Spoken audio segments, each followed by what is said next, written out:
ओम। क्रांति कुंज गुरुकुल में सभी का स्वागत है। तो आज टीचिंग एप्टीट्यूड का अगला टॉपिक पढ़ेंगे हम, types of learners and learning. तो सबसे पहले देख लेते हैं लर्नर क्या है, कौन है, किसको बोलते हैं, कि शिक्षार्थी कौन है। It's someone who is willing to learn, कि जो सीखने का क्या है, इच्छुक है, जिसमें सीखने की क्या है, इच्छा जागृत है।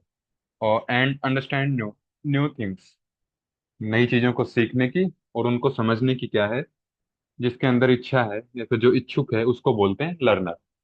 फिर लर्निंग क्या है, लर्निंग है is the process of, process है ये, प्रक्रिया है, understanding and acquiring knowledge of new things and concept, की जो नई चीजें और जो नए विचार हैं उनको समझने की और ग्रहण करने की क्या है, ये एक प्रक्रिया है, एक प्रोसेस है।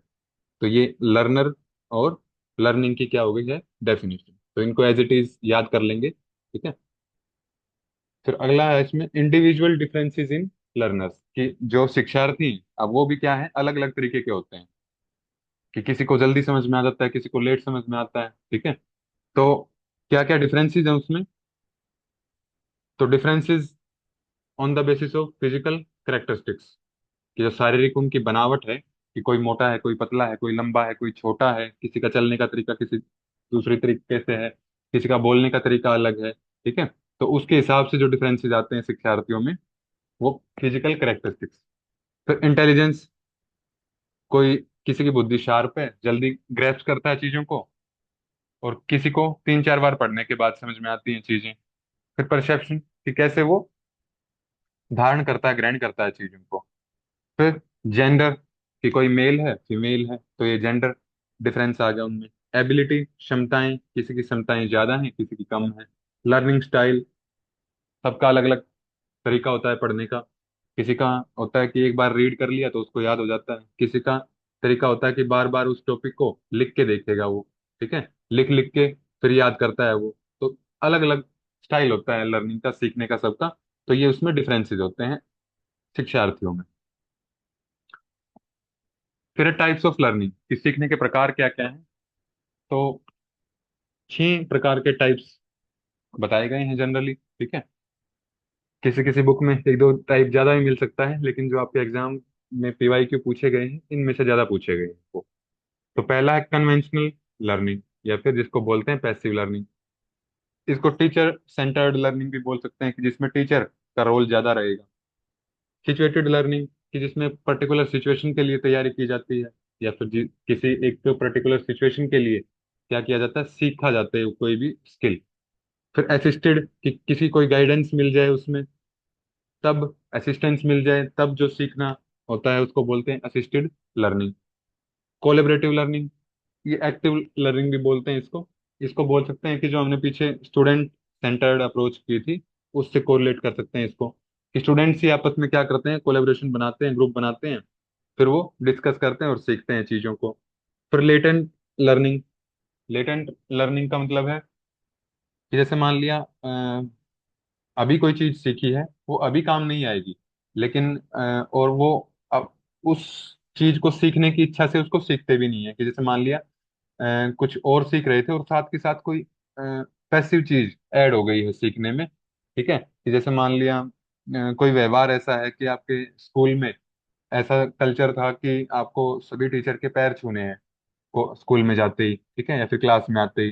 तो वो जैसे ही आप बाहर निकलोगे स्कूल से, तो जो भी आपको बड़ा दिखेगा तो उसके पैर छूने लग जाओगे, ठीक है। या फिर कुछ टाइम के बाद जैसे आप स्कूल से पास आउट होते हो, घर में कोई रिश्तेदार आ जाए, बड़ा बुजुर्ग आ जाए, तो उसके आप ऑटोमेटिकली पाँव छू लो, ठीक है। तो वो आशीर्वाद देता है कि बहुत अच्छे संस्कार दिए हैं, ठीक है। हालांकि वो आपका संस्कार जो डेवलप हुआ था स्कूल में हुआ था। तो उस तरह की जो लेटेंट लर्निंग है, कि मतलब जो आपने सीखने की इच्छा से नहीं सीखी थी लेकिन बाद में काम आ जाती है, तो उसको बोलते हैं लेटेंट लर्निंग।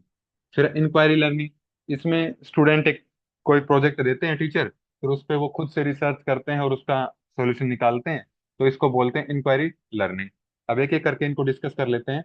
पहला है इसमें कन्वेंशनल लर्निंग या फिर पैसिव लर्निंग। इसमें क्या है, इसमें एक मेंटोर होगा, टीचर होगा, जिसको कोरिलेट कर सकते हैं हम टीचर सेंटर्ड अप्रोच से। ठीक है, कि टीचर होगा इसमें मेन रोल में, और वही क्या करेगा, एक फिक्स टाइम पे टीचर और स्टूडेंट मिलेंगे। जैसे क्लासरूम का माहौल मान सकते हो कि जो क्लास है वो एक फिक्स टाइम पे होती है, वहाँ टीचर और स्टूडेंट मिलते हैं, टीचर अपना लेक्चर दे के चले जाते हैं और स्टूडेंट बट बैठ के सुनते हैं जो भी टीचर सिखा जाता है। तो उसको बोलते हैं कन्वेंशनल लर्निंग। इसमें स्टूडेंट्स का कोई एक्टिव पार्टिसिपेशन नहीं होता है, इसलिए इसको पैसिव लर्निंग भी बोलते हैं। और लास्ट में जब सिलेबस पूरा हो जाएगा तो लास्ट में जो एग्जाम्स के थ्रू स्टूडेंट्स का क्या होगा, नॉलेज का टेस्ट होगा। फिर है सिचुएटेड लर्निंग, कि किसी सिचुएशन के हिसाब से कोई स्किल सीखी जाए, कि जैसे मान लिया कोई भी एक स्किल है, गिटार बजाना हो गया, ठीक है, या फिर कोई ऐसा रिपेयर का काम हो गया। तो जो भी हम किसी एक पर्टिकुलर सिचुएशन के लिए कोई स्किल सीखते हैं तो उसको बोलते हैं सिचुएटेड लर्निंग। फिर इसके बाद आता है असिस्टेड लर्निंग। असिस्टेड लर्निंग में मतलब कोई जिसमें कोई असिस्टेंस देगा, गाइडेंस देगा, जिसमें कि a learning process based on both the individual study of educational material and the guidance on the subject matter by tutor या फिर ट्रेनर, कि जो ट्यूटर है, टीचर है, वो गाइडेंस देगा, उसके बाद जो लर्निंग होगी उसको बोलते हैं असिस्टेड लर्निंग। तो इनकी एज इट इज डेफिनेशन याद करनी है, क्योंकि ऐसा नहीं है कि कोई भी एक लर्निंग किसी एक स्पेसिफिक टाइप में ही जाएगी। ठीक है, कोई भी लर्निंग हो रही है उसमें असिस्टेड भी हो सकती है, वो कन्वेंशनल भी हो सकती है, मतलब दोनों का मिक्सचर भी हो सकती है। तो इनकी एज इट इज डेफिनेशन पूछी गई है कि मतलब अगर इस टाइप की सिचुएशन है तो ये कौन सी लर्निंग हो जाएगी। फिर इसमें अगला आता है कोलेबरेटिव लर्निंग, कि जिसमें कोलेबरेशन, ग्रुप में काम करेंगे स्टूडेंट्स। इसको स्टूडेंट सेंटर्ड से कोरिलेट कर सकते हैं, इसको स्टूडेंट सेंटर्ड अप्रोच से, कि एक कोलेबरेटिव या फिर cooperative learning approach involves peoples, यानी कि जो शिक्षार्थी हैं, समूह है उनका, वर्किंग टुगेदर ऑन एक्टिविटीज और learning task in a small group, small enough to ensure that everyone participates, कि सभी का पार्टिसिपेशन इंश्योर हो जाए उसमें, और स्टूडेंट आपस में ही मिलके जो स्टडी करते हैं, जो नॉलेज लेते हैं, जो फिर सीखते हैं, उसको बोलते हैं कोलेबरेटिव लर्निंग। और इसी का दूसरा नाम है एक्टिव लर्निंग। फिर इसके बाद है लेटेंट लर्निंग। लेटेंट लर्निंग का क्या है, कि जो भी अब type of learning that is not immediately apparent. Apparent मतलब कि उसी टाइम पे आपके काम नहीं आएगी, वो उसी टाइम तुरंत स्पष्ट नहीं होगी कि आपने ये चीज सीखी है, लेकिन जैसे ही इट अकर्स विदाउट ऑब्वियस री इन्फोर्समेंट, की मतलब आपको पता भी नहीं चलेगा और वो चीज सीख जाओगे, तो वो लेटेंट लर्निंग होती है। ठीक है, कि जो छुपी हुई रहती है, learning that remains hidden until there is a need to use it. जब तक उसका कोई सिचुएशन ऐसी नहीं आएगी जिसमें वो यूज होगा, उसका जिसमें वो प्रयुक्त होगी नॉलेज वो, तो तब तक उसका समझ में नहीं आएगा कि हमने ये चीज पहले सीख रखी है। ठीक है, तो उस टाइम तक आने में जो आपकी लर्निंग है वो छुपी रहे, उसको बोलते हैं लेटेंट लर्निंग।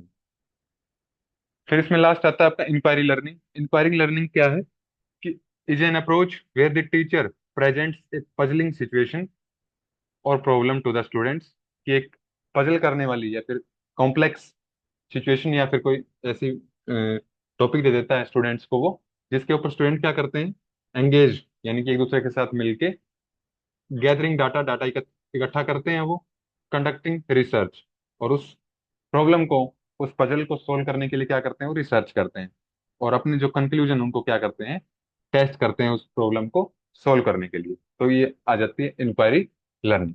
तो ये आपके टाइप्स ऑफ लर्निंग खत्म होते हैं यहाँ पे। इसके बाद आता है टाइप ऑफ लर्नर, कि शिक्षार्थियों के कितने प्रकार हैं। तो मेनली दो प्रकार के होते हैं। पहला एडोलिसेंट या फिर अडल्ट लर्नर, और दूसरा है फील्ड डिपेंडेंट या फिर फील्ड इंडिपेंडेंट लर्नर।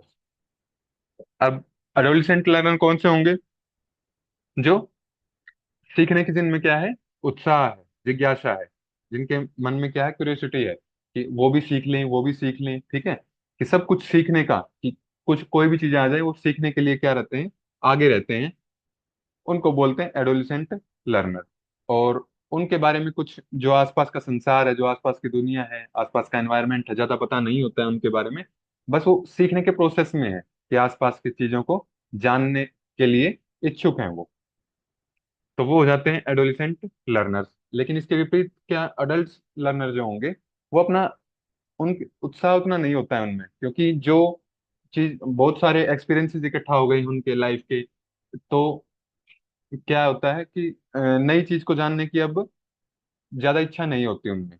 तो वो अपने लाइफ के एक्सपीरियंस साथ लेके आते हैं कि हमने ये चीजें पहले देख रखी हैं, सुन रखी हैं, समझ रखी हैं। और जो आप उनका आसपास का एनवायरनमेंट है उसकी भी काफी समझ उनको हो जाती है। तो already have a life time of experience and their own ideas and opinions, कि अपने उनके चीजों के लेके अपने आइडिया होते हैं, अपने विचार होते हैं, तो उनको बोलते हैं अडल्ट लर्नर्स। ठीक है। फिर इसके बाद आता है फील्ड डिपेंडेंट और फील्ड इंडिपेंडेंट लर्नर्स।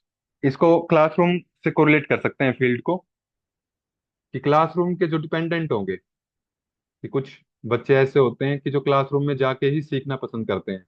ठीक है, कि अकेले वो नहीं पढ़ सकते, लेकिन जैसे ही टीचर वो टॉपिक पढ़ा देगा या फिर स्टूडेंट्स आपस में जो डिस्कस कर लेंगे, फिर वो उस टॉपिक को समझ जाते हैं, सीख लेते हैं उसको। तो उनको बोलते हैं फील्ड डिपेंडेंट, यानी कि जो बेटर हैं at learning social material and learning it in a social way, कि जो सामाजिक तौर पर सीखने का क्या करते हैं, प्रयास करते हैं। हमेशा कोशिश उनकी यही रहती है कि ग्रुप में स्टडी की जाए, अकेले में वो नहीं सीखते हैं। और फील्ड इंडिपेंडेंट इसके विपरीत क्या हो जाएंगे, कि जो अकेले की क्लासरूम में बस थोड़ा सा आइडिया लेते हैं वो, कि क्या चल रहा है क्या नहीं चल रहा है, फिर खुद की सेल्फ स्टडी करते हैं वो। और सेल्फ स्टडी करते करते सब कुछ सीख लेते हैं वो, खुद को मोटिवेट करते रहते हैं। तो उनको बोलते हैं फील्ड इंडिपेंडेंट, कि जिनको समाज की या फिर सामाजिक जो प्रेरणा है उसकी जरूरत नहीं पड़ती है, तो उनको बोलते हैं फील्ड इंडिपेंडेंट लर्नर्स। तो ये दो आपके टाइप्स ऑफ लर्नर थे। फिर इसके बाद कुछ टर्म्स हैं लर्निंग प्रोसेस। पहला है इसमें, लर्निंग प्रोसेस क्या है? Learning is the process of acquiring new knowledge, कि नया ज्ञान या फिर नई कोई स्किल, नए नया कोई कौशल या फिर नई समझ या फिर नए अपने जीवन में कोई मूल्य ऐड करना। तो उनकी ऐड करने की जो प्रक्रिया है उसको बोलते हैं लर्निंग। ठीक है। और it can lead to changes in knowledge, attitude और बिहेवियर। और जैसे ही वो ये नई चीजें, नई नॉलेज, नई स्किल, नई अंडरस्टैंडिंग, चीजों के बारे में नई समझ, और उनके जीवन में जो नए मूल्य ऐड होते हैं, वैल्यूज ऐड होती हैं, तो उसके हिसाब से उनके जो ज्ञान है और जो उनका व्यवहार है, वो सब कुछ क्या हो जाता है, चेंज हो जाता है, बदल जाता है। फिर अगला आता है इसमें लर्निंग कर्व। लर्निंग कर्व का क्या मतलब है, कि अब स्टार्टिंग स्टेज में क्या होगा, कि जैसे मान लिया कोई भी टॉपिक है, तो शुरुआत में उसको समझने में क्या लगता है, टाइम लगता है। लेकिन जैसे ही, जैसे मान लिया इस स्टेज तक यहाँ से सीखना शुरू किया था, ए पॉइंट से, और बी पॉइंट तक उसका क्या मान लिया कि बेस है उस सब्जेक्ट का।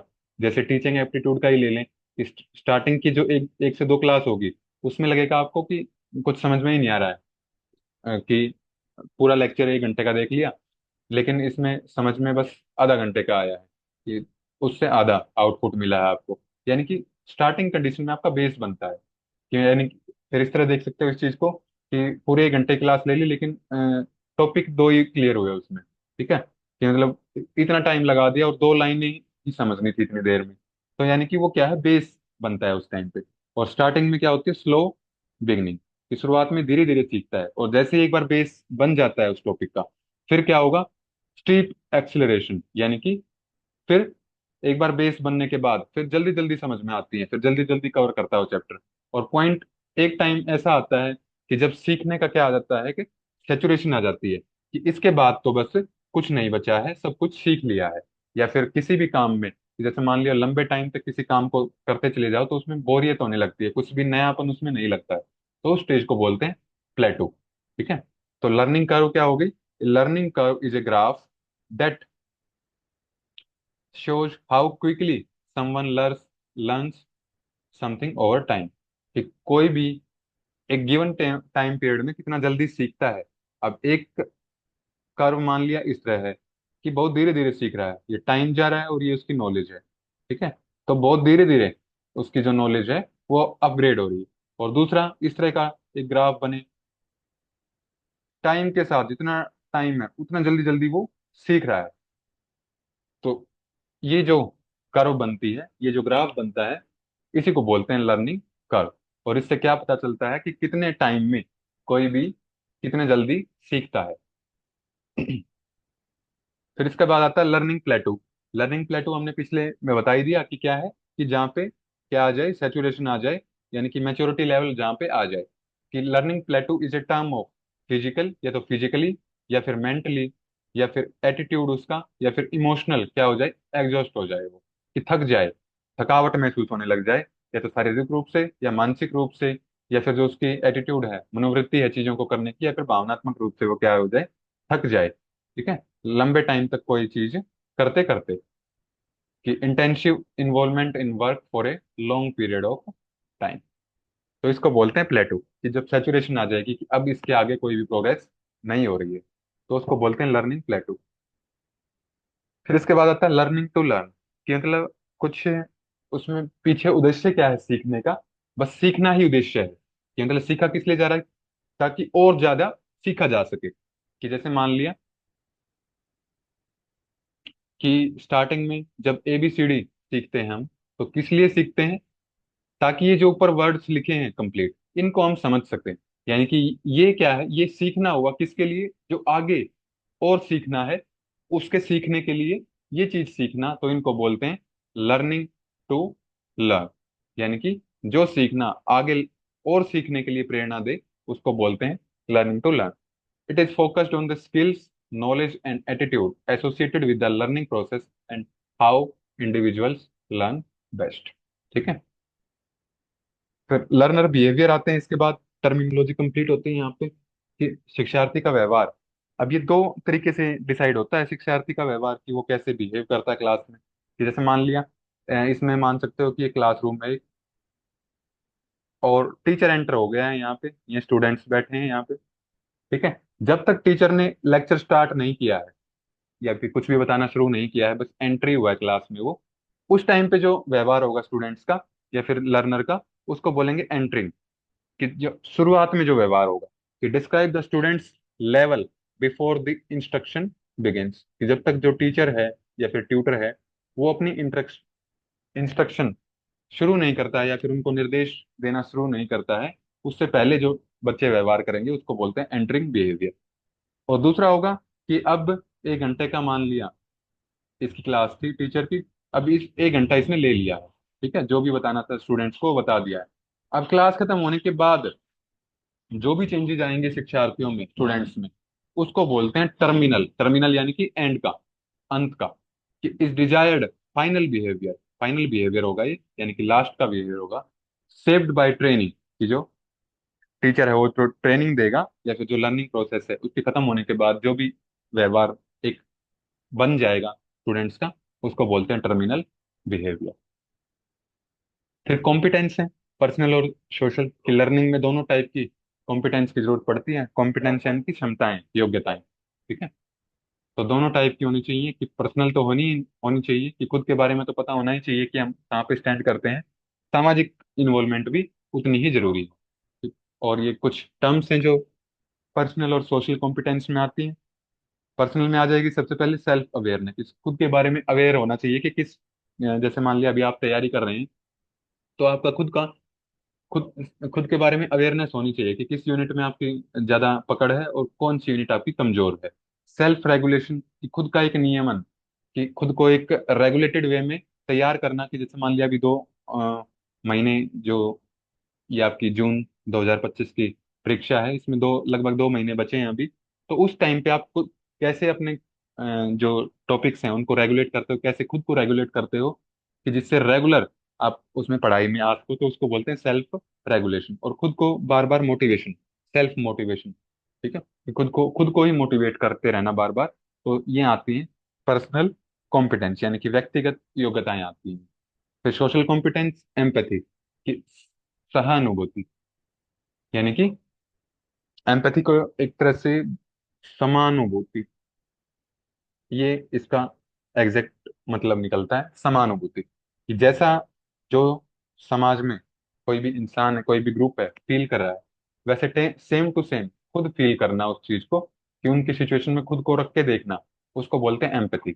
और सोशल स्किल्स, कि समाज में कैसे इंटरेक्ट करना है, कैसे अपने नॉलेज को ट्रांसफर करना है, कैसे उनसे नॉलेज का ग्रहण करना है, ये सारी आ जाएंगी सोशल कॉम्पिटेंस में। तो एक जो शिक्षार्थी है, लर्निंग प्रोसेस है, तो दोनों टाइप की कॉम्पिटेंस होना जरूरी है, दोनों टाइप की योग्यताएं होना जरूरी है। फिर लास्ट आता है इसमें positive and negative transfer of learning. अब जो लर्निंग का ट्रांसफर है ये दो टाइप से होगा, एक तो पॉजिटिव, एक नेगेटिव। पॉजिटिव कैसे होगा कि मान लिया जो भी आपने पहले सीखा था वो आगे सीखने के लिए आपको क्या करे, प्रेरणा दे या फिर हेल्प करे उसमें। कि when something you have learn previously, कि जो आपने पहले सीखा हुआ है वो आगे सीखने के लिए क्या करे, हेल्प करे कुछ नया सीखने के लिए, तो उसको बोलेंगे पॉजिटिव। और इसके विपरीत कि जो आपने पहले सीखा था वो आगे सीखने में क्या करे, बाधा उत्पन्न करे, interferes with your learning at a later time. कि मान लिया पहले कुछ आपने ऐसा गलत, जैसे मान लिया कुछ ट्रिक्स साइंस की लगा सकते हो या फिर मैथ्स की लगा सकते हो, कि कुछ ट्रिक्स ऐसी बना ली थी पहले कि जो आगे क्या कर रही हैं अब, जो उस टॉपिक की समझ है उसको उसमें बाधा डाल रही है उस टॉपिक को समझने में। कि पहले आपने गलत टाइप की क्या कर ली है, एब्रिविएशन याद कर ली है, उसकी शॉर्ट ट्रिक्स याद कर ली है। अब वो आगे जो भी उस टॉपिक की डिटेल करोगे तो अब उसमें बाधा उत्पन्न करेंगी, तो उसको बोलते हैं नेगेटिव ट्रांसफर ऑफ लर्निंग। तो ये आपका कंप्लीट होता है आज का टॉपिक। इसके बाद ये एक पीवाईक्यू है, इसमें पूछा गया है जनवरी 2025 का ही है आपका ये। Each of the following learning provides strategic help in the initial stages of learning. की शुरुआत में स्ट्रेटेजिक हेल्प यानी कि गाइडेंस जिसमें चाहिएगी, gradually diminishing as student gain independence. मतलब शुरुआत में जिसमें गाइडेंस चाहिए और बाद में स्टूडेंट अपने आप वो करने लग जाए। यानी कि शुरुआत में जिसमें गाइडेंस चाहिए तो या फिर असिस्टेंस चाहिए, इसको बोलते हैं असिस्टेंस असिस्टेड लर्निंग।